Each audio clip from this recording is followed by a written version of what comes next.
నిరంతరం ఒక కార్మికుడిలాగా శ్రమిస్తూ మరి ఈ కార్మికుల ఆరోగ్యం భద్రత విషయంలో నిరంతరం ఆలోచించే గౌరవ ముఖ్యమంత్రి నారా చంద్రబాబు నాయుడు గారు మరి నిన్న మేడే రోజున ఒక శుభవార్త చెప్పడం జరిగింది.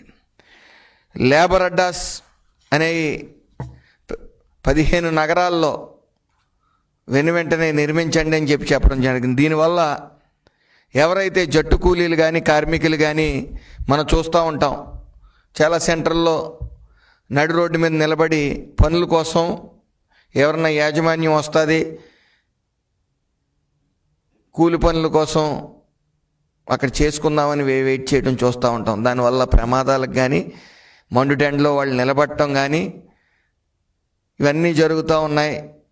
వీళ్ళకి ఏదో చేయాలనే ఆలోచనతో మరి నారా చంద్రబాబు నాయుడు గారు లేబర్ అడ్డాస్ అనేవి 15 పైలట్ ప్రాజెక్టుల కింద 15 నగరాల్లో పెట్టమని చెప్పడం జరిగింది. దానివల్ల విశ్రాంతి తీసుకునే అవకాశం, అలాగే టాయిలెట్స్ ఉపయోగించుకునే అవకాశం, అలాగే వాళ్ళకి అక్కడ స్కిల్ ఇచ్చే అవకాశం. అంటే చంద్రబాబు నాయుడు గారు నాకు కావాల్సింది హార్డ్ వర్క్ కాదు స్మార్ట్ వర్క్ అని చెప్తా ఉన్నారు. కొత్తగా వచ్చిన పరికరాల్ని వాళ్ళు ఎలా యూజ్ చేయాలనేది స్కిల్ ఇవ్వడంతో పాటు కొంతమంది యాజమాన్యుల ద్వారా కొంత ఇన్ఫర్మేషన్ తీసుకుని వాళ్ళకి ఎంత లేబర్ కావాలి, జట్టు కూలీలు కావాలనేది అక్కడ డేటా ఉంటుంది. కాబట్టి వాళ్ళందరికీ కూడా పని దొరికే విధంగా, ఉపాధి కల్పించే విధంగా కూడా ఈ లేబర్ అడ్డాస్ ఉపయోగపడతాయి. మరి ఇది పైలట్ ప్రాజెక్ట్ కిందే చేస్తూ ఉన్నాం. ఈ పైలట్ ప్రాజెక్ట్ 15 పూర్తవగానే ఇంచుమించు ప్రతి కాన్స్టిట్యున్సీలో కూడా లేబర్ అడ్డాస్ అనేవి నిర్మించబోతూ ఉన్నాం.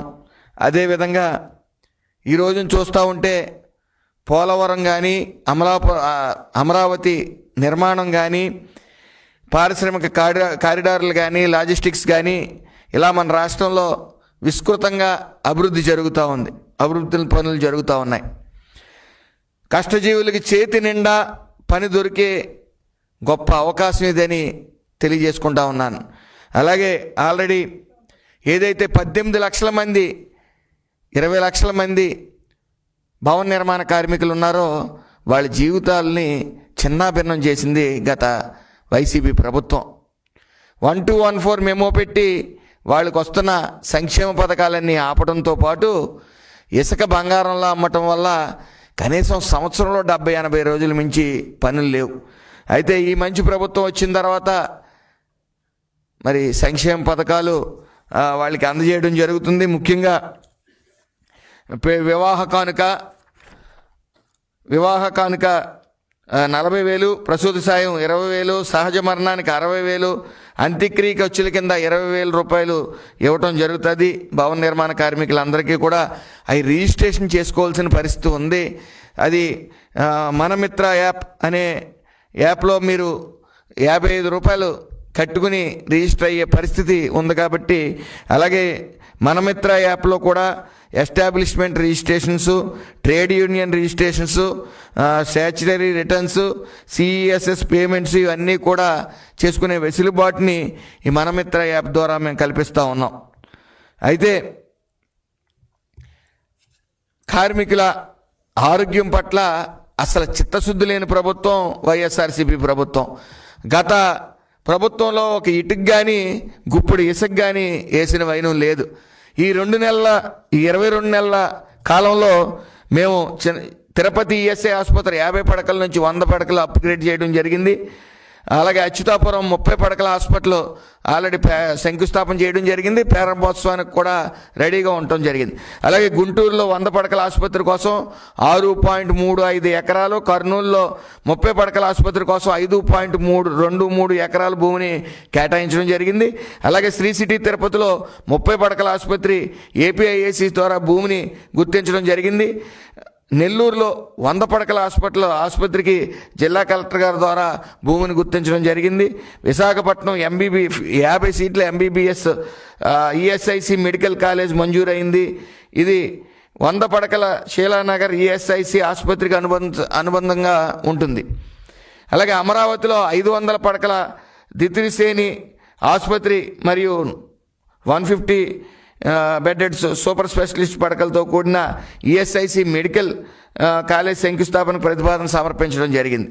అలాగే చిత్తూరు, బంగారుపాళ్యం, నగరి, గుంతకల్, అనంతపురం, గంగూరు, మచిలీపట్నం, బావులపాడు కొత్త ఈఎస్ఐ డిస్పెన్సరీ కోసం రాష్ట్ర ప్రభుత్వం ఉచితంగా భూమి కేటాయించడం జరిగింది. అలాగే ఈఎస్ఐసి నిబంధనల ప్రకారం రాష్ట్ర వ్యాప్తంగా 30 కొత్త ఈఎస్ఐ డిస్పెన్సరీ స్థాపనకు ప్రతిపాదనలు సమర్పించడం జరిగింది. అలాగే 57 ప్రస్తుత డిస్పెన్సరీ మౌలిక సదుపాయాల, సిబ్బంది మరియు సేవా సామర్థ్యాన్ని బలోపేతం చేయడానికి ప్రతిపాదనలు సమర్పించడం జరిగింది.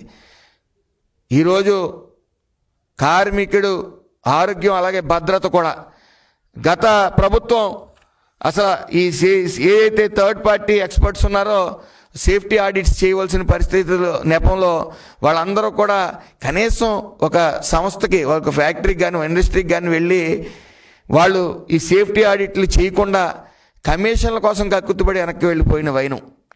మరి ఏ రోజు కూడా వాళ్ళు సేఫ్టీ ఆడిట్లు చేయలేదు సరిగ్గా.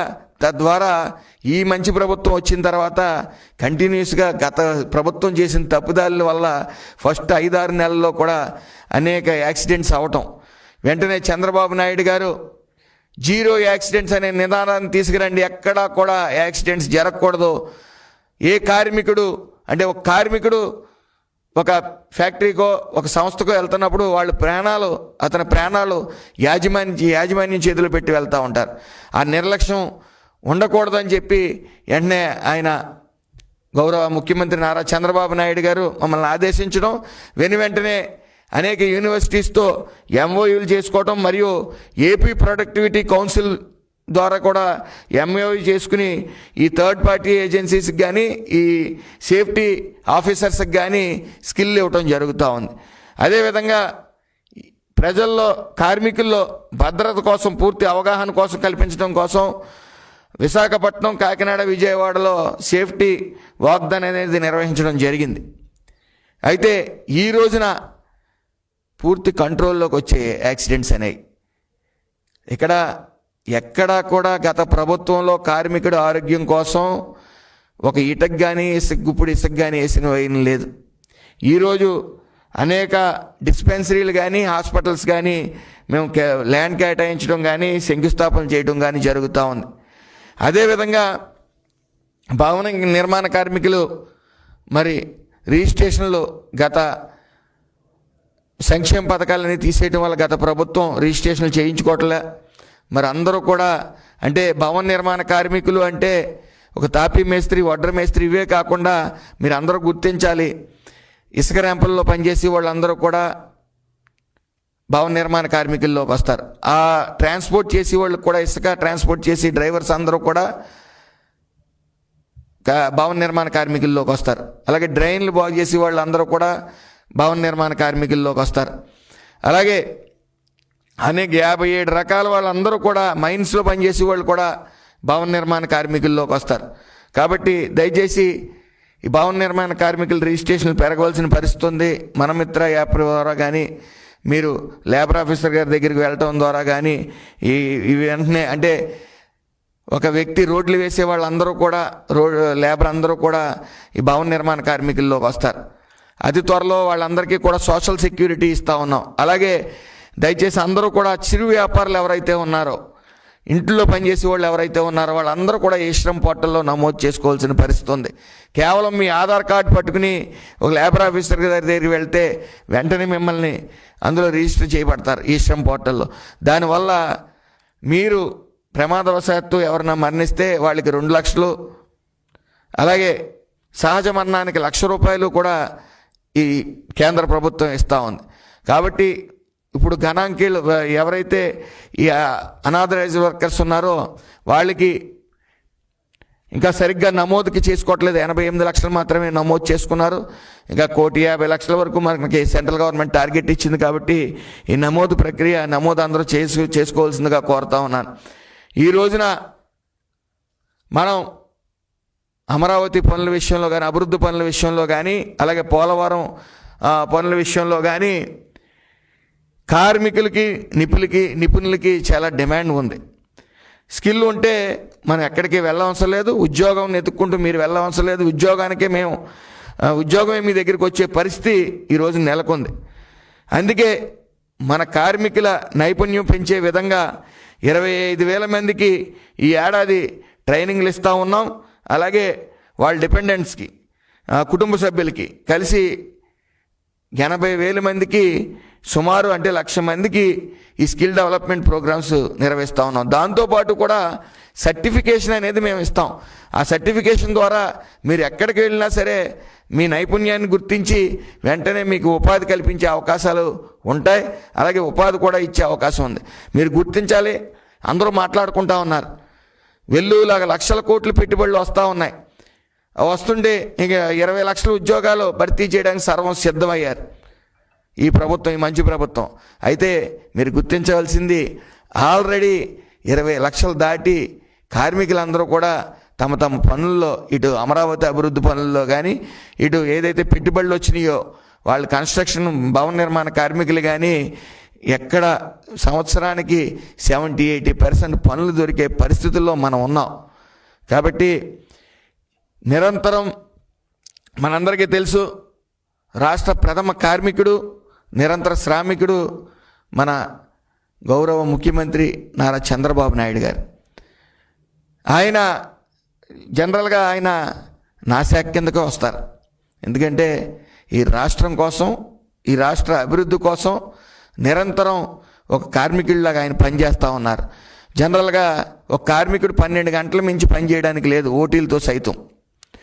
మధ్యలో ఒక చిన్న రెస్ట్ అయితే 12 గంటల మించి ఓటీలతో పనిచేయడానికి లేదు. కానీ నారా చంద్రబాబు నాయుడు గారు 18 గంటలు పనిచేస్తూ ఉన్నారు ఈ రాష్ట్రం కోసం. ప్రజలే దేవుళ్ళు, ప్రజలే నా యజమానులు అని చెప్పి ప్రజలందరూ బాగుండాలని చెప్పి ఆయన 18 గంటలు పనిచేస్తూ ఉన్నారు. ఆయన కానీ, చంద్రబాబు నాయుడు గారు కానీ, లోకేష్ గారు కానీ, పవన్ కళ్యాణ్ గారు కానీ. మరి 75 ఏళ్ల వయసులో వెట్టి చాకిరీ చేయిస్తూ ఉన్నారో మీరు అని నా మీద కేసు పెట్టే పరిస్థితుల్లో కూడా ఆయన వీర అభిమానులు అందరూ కూడా ఉన్నారు. ఈ 18 గంటలు పనిచేయడంతో పాటు ఈ రోజున ఆయన శ్రమ ఈ రాష్ట్రంలో కార్మికుల జీవితాల్లో వెలుగు నింపిందనటానికి ఏ విధమైన సందేహం లేదు.